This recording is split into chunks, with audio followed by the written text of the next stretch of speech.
श्रीमद् भागवतम आज हम श्रीमद् भागवतम के आ,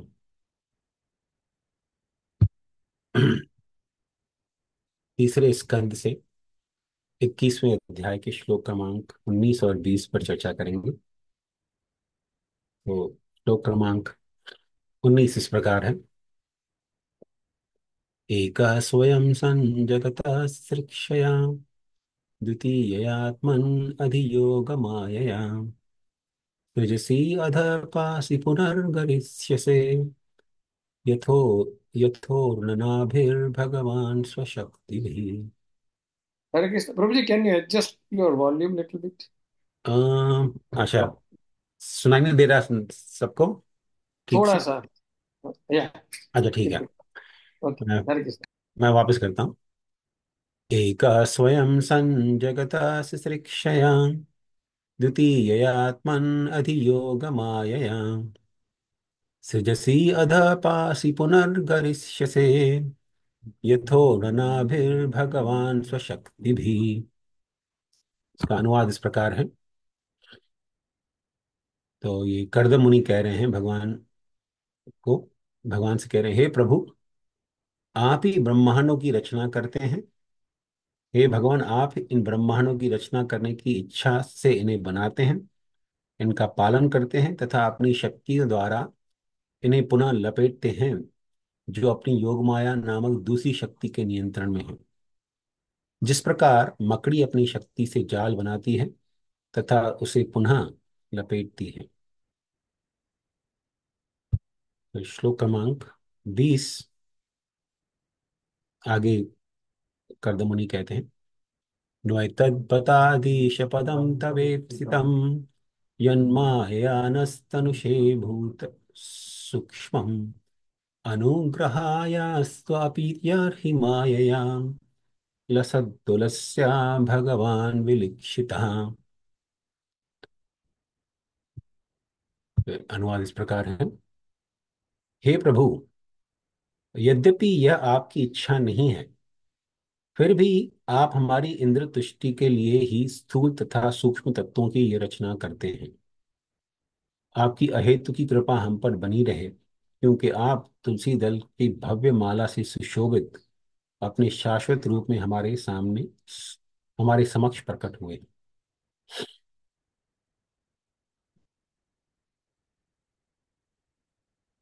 तो हम लोग पढ़ रहे हैं श्रीमद् भागवतम का 3रे स्कंद से 21वां अध्याय, जिसमें भगवान दर्शन देते हैं कर्दम मुनि को। और यहाँ कर्दम मुनि सुंदर प्रार्थना कर रहे हैं भगवान को। तो आज के इन 2 श्लोकों में जिस पर हम चर्चा कर रहे हैं, कर्दम मुनि बहुत सुंदर प्रार्थना कर रहे हैं भगवान को। इस प्रार्थना में वो कह रहे हैं कि हे भगवान, आप इन ब्रह्मांडों की रचना करते हैं। भगवान क्यों रचना कर रहे हैं इस ब्रह्मांडों की? ऐसा नहीं है कि भगवान को आ, इच्छा हुआ कि मैं इन ब्रह्मांडों की रचना करूं, जिसमें मैं सब जीवों को क्लेश का अनुभव करवाऊं। जैसे देखिए, जब भी कोई इस जगत में गवर्नमेंट जो है कोई नया शहर निर्माण करती है, जैसे इंडिया में चंडीगढ़ नाम का शहर है, जिसे प्लान किया गया था, गवर्नमेंट ने प्लान किया था पूरा अच्छे से। वहाँ पे आप देखेंगे अच्छे से रोड वगैरह बनाए गए हैं, घर वगैरह की व्यवस्था बहुत अच्छे से की गई है, क्योंकि प्लान सिटी था। गवर्नमेंट ने पूरी तरह से अच्छे से प्लानिंग करके इस शहर को बनाया। तो जब भी गवर्नमेंट कोई नया शहर बनाती है, तो उसमें रहने के लिए घरों की व्यवस्था होती है, अच्छे सा रोड बनाते हैं, हॉस्पिटल, कॉलेज, और खेलने के लिए स्टेडियम वगैरह होते हैं, बड़े बड़े स्टेडियम बनाते हैं, और बहुत सारी चीजें बनाते हैं, प्लान करते हैं। लेकिन जब भी प्लानिंग करते हैं, तो उसमें एक और चीज कभी गवर्नमेंट नहीं भूलती, और वो होता है एक जेल का निर्माण करना। जब जेल का निर्माण करती है, मतलब ये नहीं कि गवर्नमेंट को इच्छा है कि चलो अब यहाँ पे थोड़ा एक एक फैसिलिटी बनाए जहां पर लोगों को पकड़ के आ, आ, जेल में डाल दें और उन्हें यातना दें, उनको बहुत ही क्लेश और कष्ट आदि दें। ये गवर्नमेंट का अच्छा नहीं होता है। लेकिन गवर्नमेंट को पता होता है कि जब भी शहर बनाया तो उस शहर में कुछ न कुछ ऐसे बदमाश लोग जरूर होंगे जो नियमों का पालन नहीं करेंगे और दूसरों के लिए भी मुश्किल या परेशानी पैदा करेंगे। तो ऐसे लोगों के लिए भी कुछ व्यवस्था तो होनी चाहिए। ऐसा नहीं कि हम उन्हें खुली छूट दे देंगे कि भाई आप जो करना है करते रहो, दूसरों को परेशान करते रहो।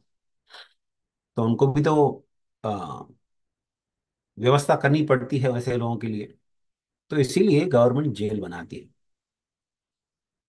तो उसी प्रकार भगवान ने ये जो भौतिक सृष्टि का निर्माण किया है, ये भी एक जेल के समान ही है।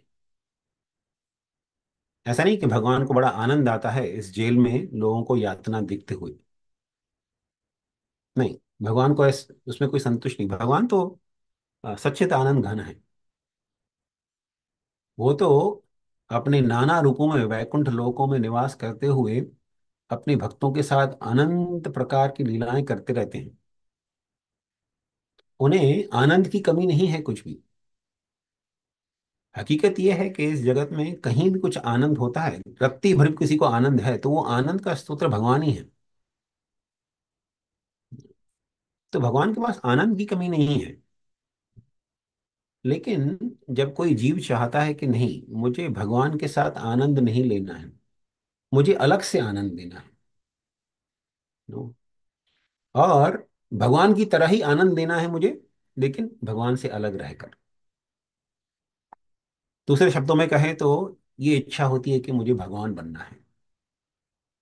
तो जब ऐसी इच्छा आ जाती है तो वो तो संभव नहीं है, क्योंकि जीव तो हमेशा भगवान का अंश है। अंश तो कभी भी पूर्ण नहीं हो सकता। एक समुद्र की बूंद सोचे कि मुझे समुद्र ही बनना है, वो तो संभव हो ही नहीं सकता।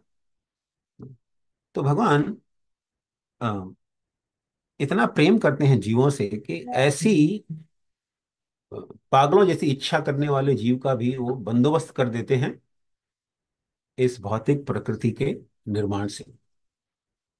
तो जैसे देखिए, जो चीज संभव ही नहीं है उसे संभव करने के लिए भगवान को बहुत ही अ, अपनी बुद्धि इस्तेमाल करते हुए ये अच्छे से प्लानिंग करना पड़ता है जगत का भगवान को।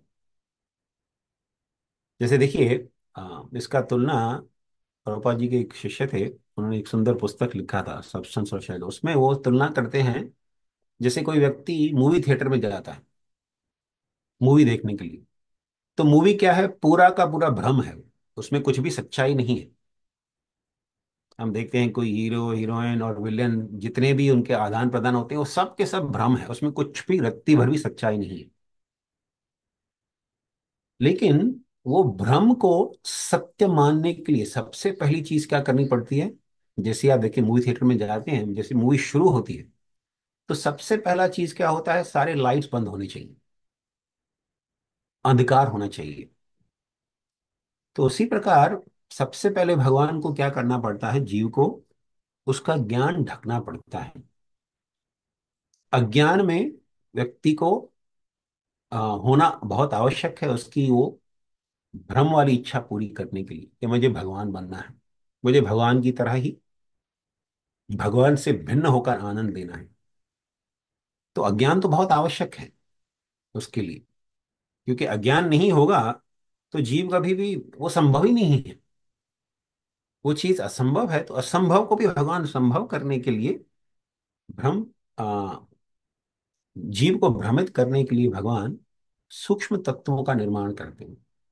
तो यहाँ पर आ, कर्दम मुनि वही चीज का व्याख्या कर रहे हैं कि भगवान आप अपनी शक्तियों द्वारा इन सूक्ष्म और स्थूल तत्वों का निर्माण करते हैं। किसके लिए, हमारी इंद्र संतुष्टि के लिए। तो सबसे पहला चीज भगवान बनाते हैं इस निर्माण जो है, जो जीव को भौतिक प्रकृति से बांधे रखता है, वो है अहंकार, मिथ्या अहंकार, जिसे अंग्रेजी में हम लोग फॉल्स ईगो कहते हैं। ये फॉल्स ईगो जो है एक मात्र कड़ी है जीव और भौतिक जगत के बीच में। और मिथ्या अहंकार अर्थात जब जीव अपने आप, अपना जो सही स्थिति है उसे भूलकर, मैं मैं ये शरीर नहीं, मैं आत्मा हूं, इसे भूलकर जब आ, इस शरीर के साथ ही अपने आप को सत्य मानने लगता है, शरीर को सत्य मानने लगता है, ये समझने लगता है कि शरीर ही जो है मैं हूं, वहीं से शुरुआत होती है भ्रम की। और उस भ्रम के अधीन रहकर जीव जो है आ, आ, इस जगत में नाना प्रकार के भोग और इंद्र संतुष्टि की आ, प्रयास में लग जाता है। लेकिन इस सृष्टि में रहकर जितने भी प्रयास करते हैं हम इंद्र संतुष्टि के लिए, ये सब के सब मानसिक भ्रम है। कृष्णदास कविराज गोस्वामी चैतन्य चरितामृत में कहते हैं, एई भालो एई मंद सब मनोभ्रम। कोई शक्ति सोचता है कि अरे ये बहुत अच्छा है इस जगत में और ये बहुत ही बुरा है, ये सब केवल हमारा मनोभ्रम है ना। क्यों मनोभ्रम है? देखिए, क्योंकि अ, हकीकत में हम लोग सच्चिद आनंद आत्मा है, और आत्मा इस शरीर के अंदर बैठा हुआ है। और ये शरीर जो है, ये कुछ बोल रही है, ये शरीर जो है अ, इस शरीर के अंदर जीव बैठा हुआ है, और नाना प्रकार के जो शरीर के क्या कहते हैं इंटरेक्शन है जगत से, उनको वो अपना दुख और सुख मानता है। मान लीजिए मुंह मुंह में कुछ कड़वा चीज डाल दिया, करेला वगैरह डाल दिया, तो लगता है अरे ये तो बहुत ही कड़वा है, ये अच्छा नहीं लग रहा है। और मुंह में कुछ मिठाई रख ली, तो लगता है अरे हाँ ये तो बहुत ही अच्छा है, बहुत स्वादिष्ट है। लेकिन हकीकत में हो क्या रहा है? हो ये रहा है कि आ, भूमि, जल, अग्नि, वायु, इन तत्वों से बने हुए कुछ मिठाई भूमि, जल, अग्नि से बनी हुई जीवा के ऊपर पड़ता है, तो लगता है अरे ये तो बड़ा आनंद है। जीव शरीर के अंदर बैठकर सोचता है ये बड़ा आनंद का चीज है। और उसी प्रकार कुछ कड़वा मुंह पे रख गया, जो भी मान लीजिए करेला है, वो भी पंच तत्वों से बना हुआ है, भूमि, जल, अग्नि आदि इत्यादि से बना हुआ है। वो इस जीवा पर पड़ता है तो उसका अरे ये तो बहुत कड़वा है, ये अच्छा नहीं लग रहा है।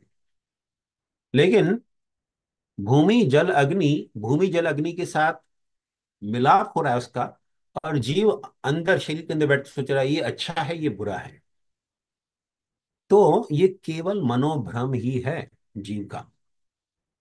जितने भी प्रकार के आनंद हैं इस जगत में, और जितने प्रकार के कष्ट और क्लेश है, वो सब के सब जीव का मनोभ्रम है।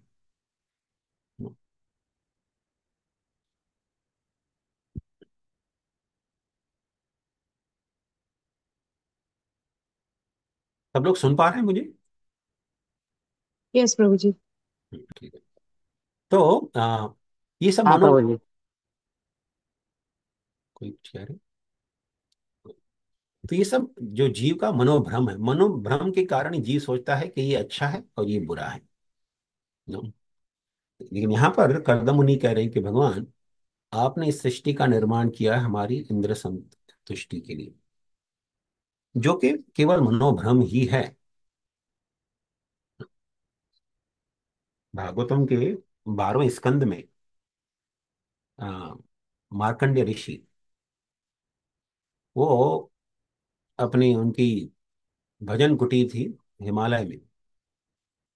हिमालय में नदी के तट पर उनका बहुत ही सुंदर भजन कुटीर था, तो वो वहां पे बैठकर भगवान का भजन कर रहे थे, और नर नारायण ऋषि के प्रति तपस्या कर रहे थे। तो नर नारायण ऋषि बहुत प्रसन्न हुए उनसे, और उनको दर्शन दिए भगवान ने। जब दर्शन दिए तो मार्कंडेय ऋषि ने बहुत सुंदर प्रार्थना किया भगवान को, और भगवान उन प्रार्थनाओं से संतुष्ट होकर मार्कंडेय ऋषि से कहे कि आप मुझसे कोई वरदान मांगिए। तो मार्कंडेय ऋषि, देखिए हालांकि मार्कंडेय ऋषि जो थे, जो वो जन्मे थे, तो उनका जन्म पत्री के अनुसार उनकी मृत्यु 12 साल की उम्र में होने वाली थी। ये तय था उनकी, विधाता ने, ब्रह्मा जी ने उनकी मृत्यु लिखी थी उनके 12 साल की उम्र में। और इस जगत में जो ब्रह्मा जी लिख देते हैं, क्योंकि ब्रह्मा जी को भगवान ने अपनी शक्ति दी है, विधि होने की शक्ति, मतलब विधाता बनने की शक्ति भगवान ने दी है ब्रह्मा को। तो ब्रह्मा जो लिख देते हैं, भगवान कृष्ण भी उसको पालन करने का प्रयत्न करते हैं। कभी कभी भगवान उसे उलट भी देते हैं। और न केवल भगवान विष्णु, यहाँ तक कि भगवान शिव जी, सारे देवी देवतागण उसका पालन करने का प्रयत्न करते हैं। वैसे जब रावण वो दिग्विजय के लिए निकला था, तो वो यमपुरी भी गया था। तो यमपुरी में यमराज इतने शक्तिशाली हैं, वो तो उसे मारने ही वाले थे। लेकिन ब्रह्मा जी ने कहा नहीं नहीं नहीं, ऐसे मत मारो उसे, मैंने इसे वरदान दिया है कि केवल मनुष्यों के हाथों से मरेगा। तो फिर यमराज जी बोले फिर क्या करूं मैं? बोले मत लड़ो उसके साथ। तो यमराज जी फिर वहां से चले गए, लुप्त हो गए। तो ऐसा नहीं कि यमराज जी नहीं मार सकते थे रावण को, लेकिन वो विधाता की जो वरदान है, ब्रह्मा जी का जो वरदान है, उसका सम्मान रखने के लिए उन्होंने छोड़ दिया रावण को। तो सारे देवी देवता गण जो हैं, यहाँ तक कि शिव जी जो है, वो भी मान रखते हैं। लेकिन इस केस में क्या हुआ, मार्कंडेय ऋषि भगवान शिव जी का आ, महामृत्युंजय का मंत्र का जप किए, निरंतर जप किए थे वो। शायद उनके कोई गुरु या पिताजी ने कहा था कि आप ये मंत्र का जप करिए, तो मंत्र का जप किए तो भगवान शिव जी बहुत संतुष्ट हुए। और फिर भगवान शिव जी ने उन्हें आ, मृत्यु को प्राप्त नहीं होने दिया और चिरंजीव होने का वरदान भी दे दिया। तो मार्कंडेय ऋषि को चिरंजीवी होने का वरदान है। तो अब ऐसे चिरंजीवी व्यक्ति को भगवान बोल रहे हैं कि आप मुझसे कुछ वरदान मांगिए। तो क्या वरदान मांगते हैं मार्कंडेय ऋषि? वो बोलते हैं भगवान, मुझे आपकी ये जो भौतिक प्रकृति है ना, जो सबको मोह में डाल देती है, कि कैसे होता है मोह में डालना, ये भौतिक प्रकृति कैसे कार्य करती है, मुझे ये देखना है। तो आप में से कितने लोग देखना चाहेंगे कैसे प्रकृति कैसे कार्य करती है? सच मानिए, अगर हम समझ लें कि भौतिक प्रकृति कैसे कार्य करती है, तो इस जगत में रहने का इच्छा ही खत्म हो जाएगा। हम्म, सचमुच में जीव सोचेगा कि मैं क्या पागलपन कर रहा हूँ, क्यों रह रहा हूँ इस जगत में मैं। हम्म, यहाँ पे है क्या भोगने लायक? हम्म, तो खैर हम लोग तो नहीं समझ सकते, लेकिन हमारे भले के लिए ही मार्कंडेय ऋषि ने ये वरदान मांगा भगवान से। तो भगवान नर नारायण ऋषि मुस्कुराए, बोले तथास्तु। अब देखिए इसका फल क्या होता है। तो ये कहकर भगवान नर नारायण ऋषि अंतर्धान हो गए वहां से। अब मार्कंडेय ऋषि अपने रोजमर्रा के कार्यों में लग गए, जैसे रोज भजन करते हैं और अपना जो रोजमर्रा के कार्य करते हैं, करने में लग गए। एक दिन जब सवेरे उठे, अपना सुबह का जो भी भगवान का भजन वगैरह था करके नदी के तट पे बैठे थे, तो देखा कि अचानक बहुत तेज हवा चलने लगी, एकदम तूफानी हवा चलने लगी। जब कभी हवा चलती है ना, तो शरीर को अच्छा लगता है, लेकिन जब हवा और बहुत ही तेज ठंडी हो तो शरीर को अच्छा नहीं लगता है, क्योंकि शरीर जो है ना हमारा भौतिक तत्वों से बना हुआ है। तो कुछ चीजें अच्छी लगती हैं, कुछ चीजें अच्छी नहीं लगती हैं। लेकिन जब ये हवा चलने लगी तो शरीर को बिल्कुल अच्छी नहीं लग रही थी ना। और उस हवा के प्रवाह से बहुत सारे बादल आ गए आकाश में। और वो बादल भी केवल ऐसे बादल नहीं थे, बिजली कड़क रही थी बादलों में। और फिर भरपूर वर्षा होने लगी, इतनी भयंकर वर्षा होने लगी कि जो गाड़ियों के जो पहिए होते हैं ना, इतने बड़े बड़े बूंदें गिरने लगी, गाड़ियों के पहियों जैसे बड़ी बड़ी बूंदें गिरने लगी। और इतनी भयंकर बारिश हो रही थी कि देखिए, हम लोग जहां कहीं भी रहें, किसी भी देश में रहते हो हम, ये जैसे मार्कंडेय ऋषि थे वो तो हिमालय में थे। तो के अंदर आता है, तो कोई भी देश या प्रदेश में रहते हो आप, उस जमीन के चारों तरफ समुद्र होता है, चारों दिशाओं में। जैसे हम अमेरिका में हैं, तो अमेरिका में ईस्ट कोस्ट में, वेस्ट कोस्ट में, साउथ में, और कनाडा के ऊपर नॉर्थ में भी समुद्र है। तो चारों दिशाओं में समुद्र होता है। तो मार्कंड ऋषि देख रहे हैं कि समुद्र जो है चारों दिशाओं से, क्योंकि इतनी बारिश हो रही है पूरे ब्रह्मांड में, ऐसे नहीं कि उनके, केवल उनके आश्रम के यहाँ ही बारिश हो रही थी, पूरे ब्रह्मांड में भरपूर बारिश हो रही थी। चारों दिशाओं से समुद्र ऊपर बढ़ने लगे। तो मार्कंड ऋषि तो हिमालय में थोड़ी ऊंचाई पे चले गए, लेकिन देखे कि समुद्र बढ़ते ही जा रहा है, बढ़ते ही जा रहा है, यहां तक कि सारे जीव जो हैं समुद्र में डूब गए, और अंत तक चारों समुद्र मिलकर एक हो गए। मतलब कोई जमीन बचा ही नहीं कहीं भी। तो मार्कंड ऋषि ने वरदान मांगा था कि मुझे भौतिक प्रकृति कैसे कार्य करती है ये देखना है भगवान। तो वो देखने के लिए बाकी सारे जीव तो मर गए, लेकिन मार्कंडेय ऋषि का मृत्यु नहीं हुआ। हालांकि समुद्र में आ, बाढ़ आ गई, पूरा सृष्टि जो है समुद्र में डूब गया, पूरा भूमंडल जो है समुद्र में डूब गया। फिर भूमंडल से भी बारिश ऊपर होती रही, होती रही, स्वर्गलोक भी डूब गया पानी के अंदर पूरा। जितने भी लोग थे सब के सब पानी के अंदर डूब गए। और जब ऐसी बारिश होती है, देखिए कभी कभी यहाँ पर बारिश होती है, जैसे पिछले 2-3 दिन यहाँ पे बहुत बारिश थी, तो बहुत घने बादल थे आकाश में। मतलब दोपहर के 12 बजे भी ऐसा लग रहा था कि सुबह के 4 या 5 बजे हैं, एकदम अंधेरा था। तो जब इतनी भयंकर बारिश हो रही है कि पूरा ब्रह्मांड पानी में डूब गया हो, तो आप समझ सकते हैं कि कितना अंधकार होगा। तो पूरे अंधकार में तेज हवाएं चल रही हैं, बारिश हो रही है, नो और कभी कभी सूरज थोड़ा ऊपर निकला है, रोशनी आने लगी। तो मार्गदर्शी देख रहे हैं कि यहाँ पे बड़े बड़े तिमिंगल और मकर जो हैं उसकी तरफ आ रहे हैं, और एक दूसरे के ऊपर आक्रमण कर रहे हैं, और एक दूसरे को खाने के प्रयास में। मार्गदर्शी को लगा कि अभी मुझे भी खा जाएंगे शायद। बिल्कुल भयंकर अ, जो बड़े बड़े जंतु थे समुद्र में, वो आपस में लड़ रहे हैं, एक दूसरे को मारकर खाने का प्रयत्न कर रहे हैं। तो ये देखकर मार्गदर्शी को बहुत भय लगने लगा कि मुझे भी शायद खा जाएंगे। नो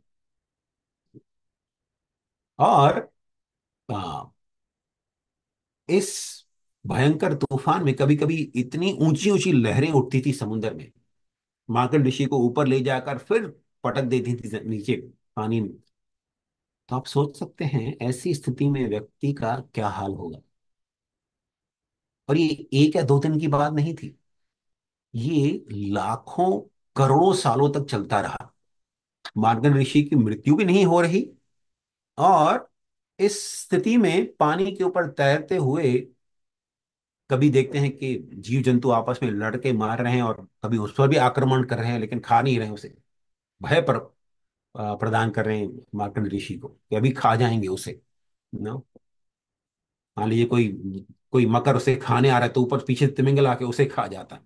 तो बिल्कुल भयावह स्थिति में, नो और इतनी तेज हवाएं चल रही, ठंडे पानी में व्यक्ति तैर रहा है। तो उनको इतनी पीड़ा होने लगी शरीर में, मन करा था कि अभी मर जाए तो अच्छा है उनका, लेकिन मर भी नहीं रहे। नो और कभी कभी, क्योंकि पानी में इतने अरसे तक तैरते रहे, तो कभी शरीर में बुखार आ गया, और बहुत पीड़ा होने लगी शरीर में। तो जितने प्रकार के जो भयावह और पीड़ाजनक स्थिति हम जीवन में गुजरते हैं, वो सब उस समुद्र के अंदर ही मार्कंड ऋषि को उसका एहसास हो रहा था। तो आप सोच सकते हैं क्या स्थिति रही हुई। और इस स्थिति में अचानक मार्कंड ऋषि ने देखा कि एक स्थान पर थोड़ी रोशनी आ रही है, तो वो तैरते उस तरफ जाने लगे। तो देखा वहां पर, हालांकि पूरी सृष्टि पानी के अंदर चली गई है, लेकिन एक पीपल का पेड़ था जो पानी के ऊपर था। तो उस पीपल के पेड़ से बहुत सुंदर प्रभा रोशनी निकल रही। तो तैरते तैरते वहां गए, तो वहां पर क्या देख रहे हैं कि पीपल के एक पेड़ के एक पत्ते पर एक बड़ा पत्ता था, उस पत्ते पर एक नन्हा शिशु, एक सुंदर बालक उस पत्ते पर लेटा हुआ है। पानी में गिर नहीं रहा है, पत्ते पर लेटा हुआ है, बड़े ही आ, आनंद के साथ। बच्चे को कोई भी भय नहीं है, डर नहीं है कि अरे पूरा इतना सृष्टि पानी के अंदर चला गया है। मुस्कुरा रहा है बालक। जैसे ही मार्कंड ऋषि ने उस बालक को देखा, वो सारा जो लाखों करोड़ों सालों तक जो पानी में तैरते हुए जो पीड़ा का अनुभव किए थे, वो सारा का सारा पीड़ा का अनुभव तुरंत लुप्त हो गया। उनके अंदर एकदम आनंद की अनुभूति हो गई। उनके बाल खड़े होने लगे, उनकी आंखों से अश्रु की धारा बहने लगी। मतलब इतने आनंद में भाव विभोर हो गए, केवल बालक को देखने मात्र से। देखा, बालक इतना सुंदर था। उसका रूप जो था एकदम आ, घना रूप था। जैसे नीलमणि होती है ना, इंद्रमणि जो नीलमणि होती है ना, जिसपे कुछ भी दाग न हो, बिल्कुल स्पष्ट नीलमणि के समान उनका शरीर था भगवान। और आ, भगवान के कानों में मकर कुंडल पहने हुए थे। और ये बालक जो है मार्कंड ऋषि को देखकर मुस्कुरा रहे थे। और फिर देखते ही देखते अपने दोनों हाथों से वो बालक क्या करता है, अपना पाँव लेकर, छोटा नन्हा सा पाँव लेकर, उसे अपने पाँव मुंह के नजदीक लाकर, पाँव का जो मोटा अंगूठा होता है उसे मुंह से चूसने लगा। तो ये भाव देखकर भगवान का, मार्कंड ऋषि तो और भी आनंद विभोर हो गया। उनका मन किया मैं जाके इस बच्चे को आलिंगन कर लूं। तो तैर कर बालक की तरफ जा रहे हैं, तो इतने में बालक ने सांस अंदर ली। अंदर ली तो सारा का सारा पानी, और ये जो पूरा ब्रह्मांड का पानी था, पूरे ब्रह्मांड के साथ और मार्कंड ऋषि के साथ उनके नाक में चला गया, भगवान के एक छोटे बालक के नाक में चला गया। और जैसे ही नाक के अंदर चला गया, मार्कंड ऋषि देखे भगवान के शरीर के अंदर जाके, क्या देख रहे हैं कि वो अपने आश्रम में खड़े हैं। न तो वहां पर कोई बाढ़ है, और पहले की जैसी सृष्टि, जैसे बाढ़ आने से पहले जो सृष्टि थी वैसी की वैसी ही है।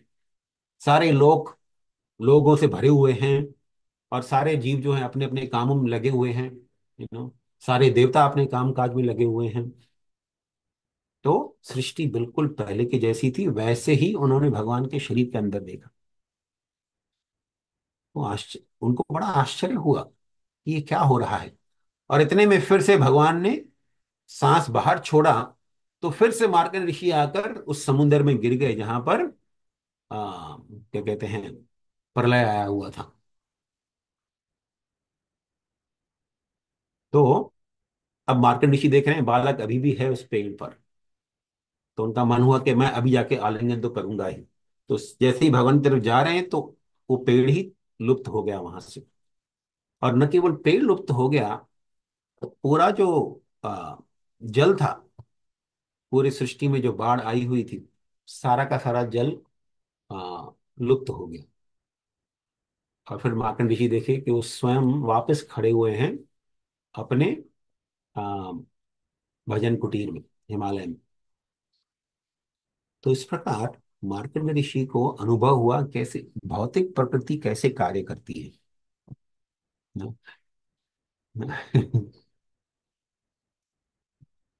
तो जीव जो है, आ, ये जो प्रलय जो मार्कंड ऋषि ने जिसका एहसास किया, ये प्रलय हर एक क्षण होता रहता है हमारे शरीर के अंदर भी, इस पूरी सृष्टि के अंदर भी।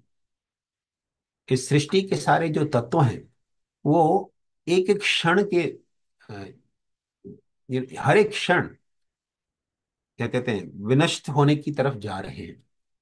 अब जैसे एक लिए मान लीजिए हमने घर बनाया। अगर हमने नया घर बनाया, जिस क्षण घर बन के तैयार हो गया, उसी क्षण से उसके अंदर टूट फूट होना चालू हो जाता है। हमें दिखता नहीं है, लेकिन अगर कोई माइक्रोस्कोप लेके देखे कि देखिए कैसे धीरे धीरे चीजें टूट रही हैं। नए घर में दीवार एकदम साफ सुथरी लगती है, लेकिन देखेंगे 2 साल 3 साल बाद एक क्रैक आने लगता है। यू नो वैसे ही हमारे शरीर के अंदर भी होता है। हमारे शरीर के अंदर भी दिन ब दिन जो सारे क्या कहते हैं, स्थूल और सूक्ष्म तत्व हैं, उनका क्षय होने लगता है। लेकिन इन सब के बीच जीव जो है सोचता है कि मैं आनंद कैसे प्राप्त करूं। तो यही जीव का सबसे बड़ा भ्रम है। लेकिन भगवान आ, इस जीव की इच्छा को पूर्ण करने के लिए, कि मुझे भगवान से अलग रहकर इस संसार का आनंद लेना है, न, इस इच्छा को पूर्ण करने के लिए भगवान इस सृष्टि का निर्माण करते हैं। लेकिन ये भगवान की इच्छा नहीं है। न, यही कदम मुनि यहाँ पे कह रहे हैं, हे भगवान, यद्यपि यह आपकी इच्छा नहीं है, फिर भी आप हमारी इंद्र दृष्टि के लिए इस संसार की रचना करते हैं। तो जो व्यक्ति इस चीज को समझ लेता है कि भगवान ने इस सृष्टि का निर्माण हमारी इंद्र तृप्ति के लिए नहीं किया है। हाँ, मैं इंद्र तृप्ति की इच्छा लेकर जगत में आया जरूर हूं, लेकिन इस संसार का रचना भगवान ने किया है समझने के लिए कि मैं मूर्ख नर हूं। जैसे देखिए, बच्चे कभी कभी क्या करते हैं ना, समुद्र के तट पर जाकर रेत का घर बनाते हैं, महल बनाते हैं बड़ा। नो। और माता पिता दूर बैठे देखते रहते हैं कि बच्चे क्या कर रहे हैं। नो। और बच्चे तो इतना व्यस्त हो जाते हैं घर बनाने में, उनको पता नहीं कि धीरे धीरे हाई टाइड आ रहा है, समुद्र का पानी, जो लहरें जो है धीरे धीरे नदी का आती जा रही हैं। माता पिता देख रहे हैं दूर से बैठ के। नो। तो आ, लेकिन जो बच्चे होते हैं इतने व्यस्त होते हैं खेलने में, और फिर अचानक एक क्षण आती है ऐसी लहर, पूरे घर को ध्वस्त कर देती है। और फिर बच्चे रोने लगते हैं, अरे हमारा घर ध्वस्त हो गया, अरे हमारा घर ध्वस्त हो गया। और माता पिता बोलते चलो चलो घर जाने का टाइम हो गया, बहुत खेल लिया यहाँ पे, चलो भी घर जाने का टाइम हो गया। You know. तो वैसे ही बिल्कुल ठीक उसी प्रकार जीव जो है भगवान से विलक्ष होकर यहाँ इस जगत में आया है, और अपना घर बनाने का, अपनी बिल्डिंग बनाने का प्लान करता रहता है बस। केवल इस जीवन में नहीं, अनंत जीवन में वही चीज प्लान करता रहता है कि अरे मुझे अपना घर बनाना है, मुझे अपना परिवार बनाना है, मुझे अपने बच्चों के लिए ये करना है, बच्चे बच्चों के लिए वो करना है। इसी में लगा रहता है बस। लेकिन आ, जो जीव ये समझ ले कि इस जगत भगवान ने हमारी इंद्र तृप्ति के लिए नहीं बनाया, वो भगवान के अहित की कृपा प्राप्त करता है। तो कर्दम मुनि ये जानते थे कि भगवान ने ये सृष्टि की रचना हमारी इंद्र तृप्ति के लिए नहीं की है, ये उनकी इच्छा नहीं है। हाँ, हमारी इच्छा है कि हम इंद्र तृप्ति करें, लेकिन भगवान की इच्छा नहीं है। तो जो ये व्यक्ति चीज समझ भी लेता है ना, तो भले ही इंद्र तृप्ति की इच्छा है, बहुत ही प्रबल इच्छा है, नो, लेकिन वो भगवान की कृपा प्राप्त करने की का प्रयत्न करता है हमेशा। तो जैसे करदम मुनि हम देख रहे हैं यहाँ पर, वो इस भौतिक संसार के सत्य को जानते हैं, लेकिन फिर भी उनके अंदर इच्छाएं थी। उनको इच्छा थी कि मैं भी पारिवारिक जीवन जीऊं, और इसी इच्छा से वो भगवान की क्या कहते हैं, तपस्या कर रहे थे। और जब भगवान प्रकट हुए तो ऐसा नहीं कि भगवान के सामने मैं कैसे कहूं कि मेरी इच्छा है ऐसी पारिवारिक जीवन जीने की, मुझे पत्नी चाहिए, बच्चे चाहिए। नो, नहीं। तो भगवान तो अंतर्यामी, हो तो जानते हैं कि उनके हृदय में क्या इच्छा थी। तो भगवान ने पहले से ही अरेंजमेंट कर दिया था करदम मुनि की इच्छा पूर्ण करने के लिए। देखिए, भगवान जो है इतने कृपालु हैं कि हर जीव की इच्छा पूर्ण करने का प्रयत्न करते हैं। भगवान गीता में कहते हैं, उपदृष्टा अनुमंता भर्ता भोक्ता महेश्वर। भगवान इस जगत में हर जीव के हृदय में परमात्मा के रूप में विराजमान है। अब क्यों परमात्मा के रूप में विराजमान है? कोई सोचेंगे कि हाँ, भगवान तो है ना, स्पाई बन के रहना चाहते हैं कि देखें कि तुम क्या सोच रहे हो, क्या कर रहे हो, ताकि तुम्हें दंडित कर सको। नहीं, भगवान का एकमात्र कारण है परमात्मा रूप में विस्तारित होने का, वो हर जीव का हर एक इच्छा पूर्ण करना चाहते हैं, क्योंकि वो हर एक जीव से इतना प्रेम करते हैं, हर जीव से। ऐसा नहीं कि अपने जो बहुत भगवान के आध्यात्मिक धाम में जो भक्त लोग उनकी सेवा करते हैं केवल उन्हीं से प्रेम करते हैं। भगवान हर एक जीव से बिल्कुल वैसे ही प्रेम करते हैं जैसे भगवान गीता में कहते भी है, समोहम सर्वभूतेषु न मे द्वेषोऽस्ति न प्रिय। मैं सभी से समान रूप से व्यवहार करता हूँ, भगवान बोलते हैं। लेकिन जो भगवान की खास भक्ति करते हैं उनके प्रति भगवान का खास स्नेह रहता है। लेकिन इस जगत में भगवान परमात्मा रूप में विस्तारित होते हैं केवल एक ही कारण से, कि ये मेरा जो अंश है, मेरा जो जीव है, इसकी क्या इच्छा है, ताकि मैं उस इच्छा को पूर्ण करने के लिए इसका मार्गदर्शन कर सकूं। केवल इसी हेतु से भगवान अपने आप को परमात्मा रूप में विस्तारित करते हैं। तो मैं जो इच्छा करता हूं अपने हृदय में कि मुझे इस प्रकार का भोग करना है, तो भगवान फिर हमारी बुद्धि देते हैं कि ठीक है, तुम्हें इस प्रकार का भोग करना है ना, तो तुम ऐसे ऐसे कार्य करो, तो तुम्हें ऐसा शरीर मिलेगा जिससे तुम ये भोग कर पाओगे। हम्म। और लेकिन इस भोग की प्रयास में हम जितने भी पाप कार्य कर बैठते हैं, दूसरे जीवों को पीड़ा दे बैठते हैं, उसका भी भुगतान हमें करना पड़ता है फिर। ठीक है, मुझे ये भोग करना है, लेकिन इस भोग की आ, प्रयास में मैंने इतने जीवों को जो क्लेश दिया, भगवान उसका भी हमें साक्षात्कार करवाना चाहते हैं कि तूने भाई अपने भोग के लिए इतने जीवों को कष्ट दिया है। उसी प्रकार का कष्ट हमारे जीवन में हमारे कर्मों के अनुसार आता है। तो भगवान ऐसा नहीं कि हम चाहते हैं कि हम लोग कष्ट भोगें, लेकिन अपनी इंद्र तृप्ति के प्रयास में जितने जीवों को हम कष्ट दे बैठते हैं, भगवान उसका भी हमें अनुभव करवाना चाहते हैं कि तुम अपनी इंद्र तृप्ति में इतने मग्न थे कि तुमने जीवों को, नाना जीवों को इतने इस प्रकार के क्लेश दिए हैं। तो एक शुभ चिंतक मित्र के, आ, के दृष्टि से भगवान हमारे लिए वो हर चीज करते हैं ना, जो एक अच्छे मित्र को करनी चाहिए। तो देखिए, परमात्मा के रूप में भगवान हर जीव के हृदय में विराजमान है ना। मान लीजिए, अगर आज मैं मनुष्य योनि में हूं, लेकिन मुझे पता चले कि मुझे मेरा जो अगला शरीर होगा ना, वो एक कृमि का होगा।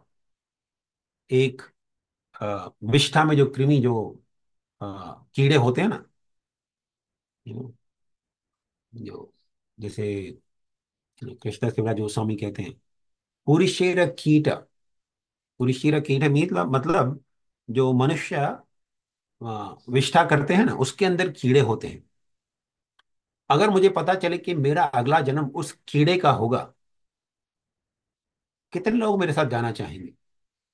चलो मैं भी तुम्हारे साथ कीड़ा बनूंगा। कोई पत्नी को पूछ ले, चलो मेरे साथ कीड़ा बनोगे अगले जन्म में? नो। तो क्या पत्नी बोलेगी चलो मैं तुम्हारे साथ कीड़ी बन जाऊंगी? या बच्चे बोलेंगे चलो पिताजी मैं भी आपके साथ अगले जन्म में कीड़ा बन जाऊंगा? No? जब जब नारद मुनि मिले थे अपने, क्या कहते हैं, रत्नाकर से। रत्नाकर एक डाकू था। No? तो लोगों को पकड़कर मारता था, उनका धन संपत्ति लूट लेता था। No? तो रत्नाकर को पूछे नारद मुनि के, रत्नाकर तुम, एक बार नारद मुनि जा रहे थे जंगल से, उनको भी पकड़ लिया कि तुम्हारे पास जो धन संपत्ति है दे दो। बोले भाई मैं तो भिक्षु हूँ, मेरे पास तो कुछ ही, खाली वीणा है, मेरा चाहिए तो ले लो। तो बोले ठीक है जाओ, तुम्हारे पास कुछ नहीं है तो क्या करूंगा लेके। तो नारद मुनि पूछा, सुनो भाई मेरा एक प्रश्न है तुमसे, तुम ये किसके लिए करते हो सबको मार काट करना? बोले परिवार के लिए, मेरी पत्नी, मेरे बच्चे, मेरे माता पिता हैं, मेरे भाई बंधु, सबके लिए करता हूँ। बोले लेकिन तुम ये मारकाट जो कर रहे हो लोगों को, इसका फल तो तुम्हें भुगतना पड़ेगा। बोले क्या मतलब? तो नारद मुनि ने अपनी शक्ति से दिखाया उनको क्या फल भुगतना पड़ेगा उनको। जितना मारकाट किया है, जितने लोगों को पीड़ा दी है, उनको वैसा ही लोग उनके साथ करेंगे अगले जन्मों में। तो ये देखकर तो बहुत भयभीत हो गए रत्नाकर। बोले नहीं नहीं नहीं। बोले एक काम करो, आ, एक चीज हो सकता है, अगर तुम्हारे परिवार के लोग थोड़ा थोड़ा पाप ले लें अपने सर पे, तो तुम्हारा जो फल है इसका कम हो जाएगा। बोले हाँ सब लोग करेंगे, सब लोग, मैंने तो इतना प्रेम करता हूं उनसे, सब लोग मेरे लिए करेंगे। बोले चाहो जाके पूछ लो। तो गए अपने घर पे, सबसे पहले अपनी पत्नी को पूछे कि सुनो, मेरे को आज नारद मुनि ने ऐसा बताया, एक साधु मिले थे, वो बोले कि मुझे पापों का फल भुगतना पड़ेगा मुझे, और नर्क जाना पड़ेगा, ऐसे यातना मिलेगी। तो तुम मेरा थोड़ा फल ले लोगी इसका? बोले मैं क्यों लूं? मैं आपकी पत्नी हूं, आपका कर्तव्य है मेरी मेरा पालन पोषण करना। हम्म? मैं क्यों लूंगी आपके पापों आपको पापों का फल तो आपको ही भुगतना पड़ेगा। पत्नी ने साफ मना कर दिया। तो ये तो मानो ऐसा लगा कि उसके जमीन नीचे से जमीन किसी ने सरका दी हो। उन्हें कभी सोचा नहीं था कि मेरी पत्नी साफ मना कर दी मेरे साथ दुख भोगने के लिए, कष्ट भोगने के लिए। सोचे शायद मेरी माँ तो बहुत प्रेम करती है मेरे से, माता पिता बहुत प्रेम करते हैं, उनसे जाके पूछता हूँ। माता पिता से जाके पूछे तो माता पिता बोले नहीं बेटा, हमने तो तुम्हारा पालन पोषण किया था, तो अभी तुम्हारा कर्तव्य बनता है हमारा पालन पोषण करना, हम क्यों तुम्हारा पापों का फल लेंगे, तुम्हारा पापों का फल तुम्हें ही भुगतना पड़ेगा। तो इस प्रकार सभी भाई बंधुओं ने, बच्चों ने, सबने मना कर दिया। तो सोचिए, अगर कल को मुझे पता चले कि मुझे आ, विष्ठा में जाके कीड़ा बनना पड़ेगा, कोई नहीं आएगा हमारे साथ, लेकिन परमात्मा हमेशा रहेंगे हमारे साथ। उस योनि में भी परमात्मा हमारे साथ जाते हैं, केवल ये जानने के लिए मेरी अगली इच्छा क्या है, कैसे उसे पूरा करें भगवान। तो भगवान इतना प्रेम करते हैं हमसे। तो जो व्यक्ति ये समझ लेता है, वो भौतिक इंद्रिय तृप्ति को भले ही इच्छा हो उसे किसी प्रकार पूरा करके, लेकिन अपना पूरा जो अ, यथाशक्ति जो भी अ, व्यक्ति के अंदर सक्षमता है, उससे वो भगवान की भक्ति में लग जाता है कि भगवान मेरे से इतना प्रेम करते हैं, मुझे भगवान की भक्ति करनी है। इसलिए यहाँ पे करदम मुनि करे, भगवान आपकी अहेतु की कृपा हम पर बनी रहे, ताकि हम इस भ्रम से बाहर आ सकें कि ये भौतिक प्रकृति जो है हमारे भोग के लिए बनी है। तो इसके साथ हम आज का ये जो चर्चा यहाँ समाप्त करते हैं। किसी का कोई प्रश्न वगैरह है तो पूछ सकते हैं। हरी हरी बोल प्रभु जी, दंडवत प्रणाम। बहुत ही सुंदर क्लास दिया प्रभु जी, एग्जाम्पल के through. Thank you so much प्रभु जी। हरे बहुत ही कृष्ण। सुंदर क्लास था, दंडवत प्रणाम प्रभु जी। हरे कृष्णा, हरी लाल, हरी लीला प्रभु जी, दंडवत प्रणाम। प्रभु जी आपका इंटरनेट सही हो तो आप अनम्यूट कर सकते हो। हरे कृष्णा प्रभु जी। हरे कृष्णा प्रभु जी, दंडवत प्रणाम आपके श्री चरणों में। बहुत अच्छी तरह से आपका क्लास सुना हमने। और आपने जो मार्कंडेय ऋषि का प्रसंग का वर्णन किया, कर्दम मुनि का जो कर्तव्य था, जो उसने किया, वैसे अपने सिमिली बना के और यथा योग जो अर्थ समझाया उस श्लोक का, वो बहुत अच्छी तरह से हमको अच्छा लगा। तो हम आशा रखते हैं प्रभु जी, हम पार्थ फाउंडेशन में आपकी वाणी का हमें हमेशा संयोग रहे। थैंक यू चलिए, सो मच। हरे कृष्णा प्रभु जी। हरे कृष्ण प्रभु। हरि बोल। थैंक यू प्रभु जी। हरे कृष्णा। सभी भक्तों को कोई किसी भक्त को कोई क्वेश्चन क्लियरिटी हो तो हैंड रेज कर सकते हैं। हरे कृष्णा। हरे कृष्णा रीता माता जी। हरे कृष्ण प्रभु जी, दंडवत प्रणाम। हरे कृष्ण प्रभु। थैंक यू सो मच प्रभु जी, आपने जो बीच बीच में बहुत सारे स्टोरीज सुनाई, उससे अच्छा लगा सुन के। प्रभु जी, जो आपने मार्कंड ऋषि वाला जो प्रसंग बताया, ये तो हमने सुना है। तो उसमें जो भगवान जो शिशु रूप में वहाँ पे होते हैं, तो वो किस वजह से, मतलब भगवान तो फुल फ्लेज नारायण मूर्ति भी हो सकते थे, तो वो ऐसा क्यों वहाँ पे? देखिए माता जी, भगवान का जो ओरिजिनल रूप है वो भगवान श्री कृष्ण का है। नारायण जो है भगवान कृष्ण का विस्तारित रूप है। ये शास्त्रों का कथन है, जैसे ब्रह्मा जी भी इसकी पुष्टि करते हैं ब्रह्म संहिता में। तो आ, भगवान कृष्ण जो है वो स्वयं साक्षात भगवान है। कृष्ण स्थूल भगवान स्वयं, जैसे भागवत में भी इसका पुष्टि किया गया है। तो भगवान दर्शन देना चाहते थे मार्कंड ऋषि को, क्योंकि मार्कंड ऋषि जो है वो भगवान के शुद्ध भक्त हैं, कृष्ण के भक्त हैं वो भी ना। तो जो व्यक्ति भगवान के जिस रूप को भजन करता है, जिस रूप को पूजता है, भगवान उसी रूप में उसका दर्शन देते हैं उनको ना। तो जैसे मार्कंड ऋषि हैं, आसुरी मुनि हैं, ये सब भगवान कृष्ण के अनन्य भक्त हैं ना। तो भगवान इसलिए उनको कृष्ण के रूप में दर्शन दिए ना। जी। प्रभु जी, मेरा एक और क्वेश्चन था कि आपने एक एग्जाम्पल दिया था कि शहर में गवर्नमेंट जेल भी बनाती है, हम्म, तो लेकिन वहाँ के जो कैदी हैं उनको तो एटलीस्ट उनको पता होता है कि उनका घर है। मतलब जो अविद्या का आवरण भगवान हम पे डालते हैं वो कैदियों पे तो नहीं रहता। वो तो अपनी अपनी फ्री विल की वजह से वो जानते हैं उन्होंने क्या किया है। हमारा तो हमें तो पता ही नहीं है। और जब ये अविद्या की बात सुनते हैं और फॉल्स ईगो, जो सटल बॉडी, तो इसका मतलब ऐसा लगता है कि भगवान को भूल कर एंजॉय करने के लिए ये सब की अविद्या की जरूरत है। इसका मतलब है कि हम इतने भी भगवान के अगेंस्ट नहीं थे, अदरवाइज इस अविद्या की क्या जरूरत थी। हम्म। माता जी, अविद्या जो है ना, उसकी शुरुआत बहुत ही सूक्ष्म रूप से होती है कि मुझे भगवान की तरफ भोग करना है ना।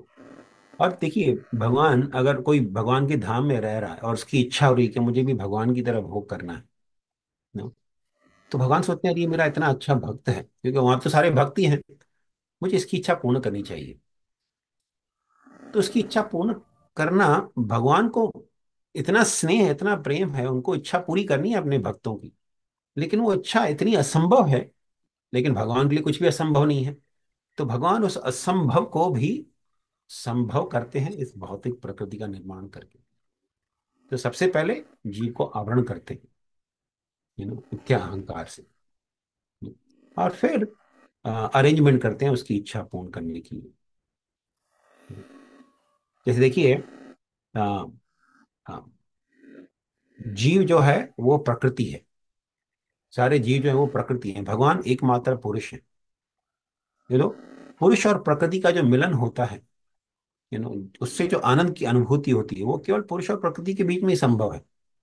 अब प्रकृति प्रकृति के साथ संभोग करना चाहे तो उसमें आनंद नहीं आएगा वो। तो यहाँ पे जीव का इच्छा होता है कि मैं भी भगवान की तरह पुरुष बनकर प्रकृति का भोग करूं। तो वो केवल इस भौतिक प्रकृति में भ्रम के द्वारा संभव संभव नहीं है हालांकि, लेकिन उसका भ्रम संभव है, क्योंकि भगवान जीव की इच्छा पूर्ण करना चाहते हैं। इसीलिए ये भ्रम पैदा करते हैं भगवान कि तुम भी अब ईश्वर बनकर प्रकृति का भोग करो।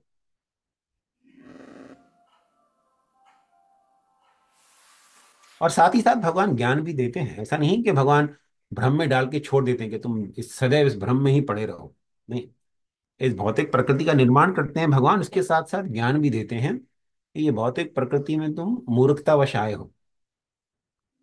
ऐसा नहीं कि ये तुम्हारे भोग के लिए ही बनाई गई है। भगवान गीता में कहते हैं दुखालयम अशाश्वतम, ये जगत जो है दुखालय है, यहाँ भोग करने के लिए कुछ भी नहीं है।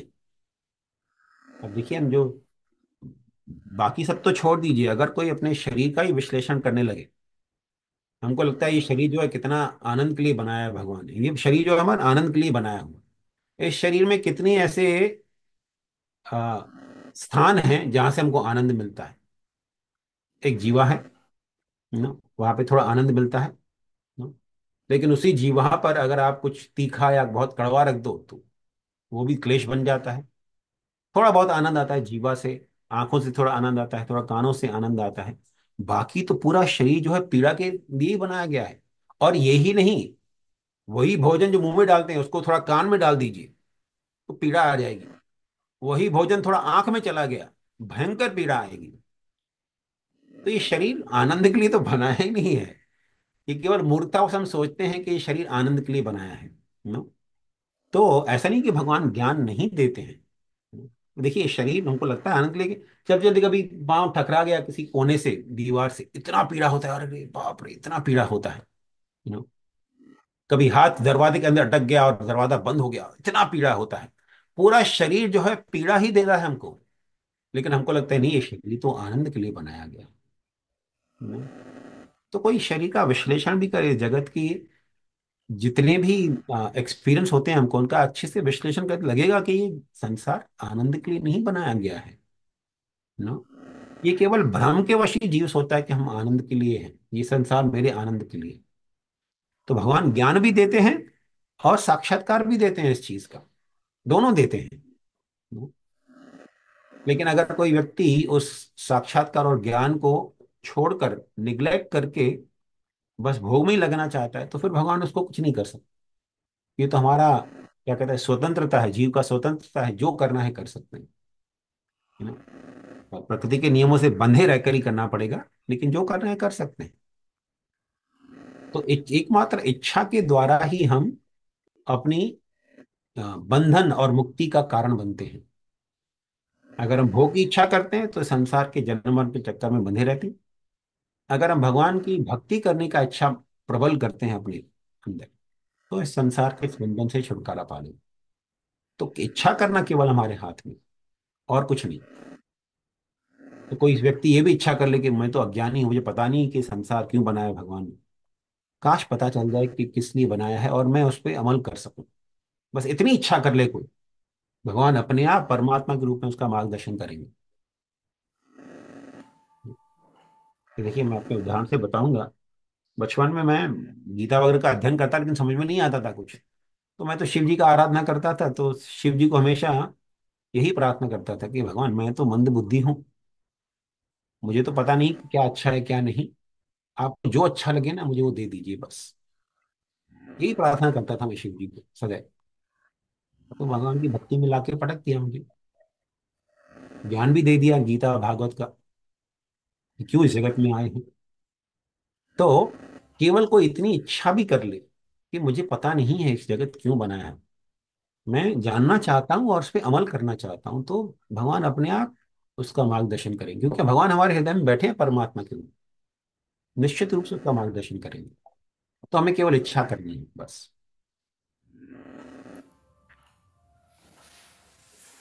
ठीक है माता जी। जी प्रभु। हाँ जी प्रभु जी, thank you so much. Hare Krishna. Thank you प्रभु जी। हरे कृष्णा जेनिस प्रभु जी। हरे कृष्ण प्रभु जी। दंडवत प्रणाम। आप मुझे सुन हाँ, सकते हो? यस प्रभु, जय प्रभु, बताइए। हाँ प्रभु जी, कोई क्वेश्चन तो नहीं था, अपन बहुत अच्छा क्लास था। और रियलिटी चेक ऐसा लग रहा था सुन के कि आप बताए कि आपके साथ जब भी कोई खराब स्थिति में आप जाना चाहोगे तो कौन साथ में आएगा। वो काफी बढ़िया एग्जाम्पल है। एंड इट्स अ फैक्ट कि सुख में तो सब साथ में होते हैं, लेकिन दुख में किसी को साथ नहीं देना है। और वही मैं स्मरण कर रहा था आप जब वो बोल रहे थे।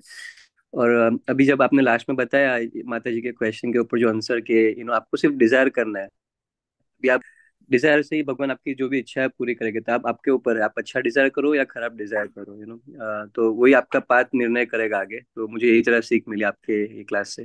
Thank you very much. और मैं कोलंबस से हूँ, so आप जब भी आप कोलंबस आए है तो ये काफी अच्छा कम्युनिटी है। तो you like if you can just share the same wisdom, would be grateful to you प्रभु जी। हरे वो कृष्ण। सारे भक्तों को मेरा प्रणाम करिएगा, श्रीनिवास प्रभु और राम तीर्थ प्रभु, सबको मेरा प्रणाम करिएगा।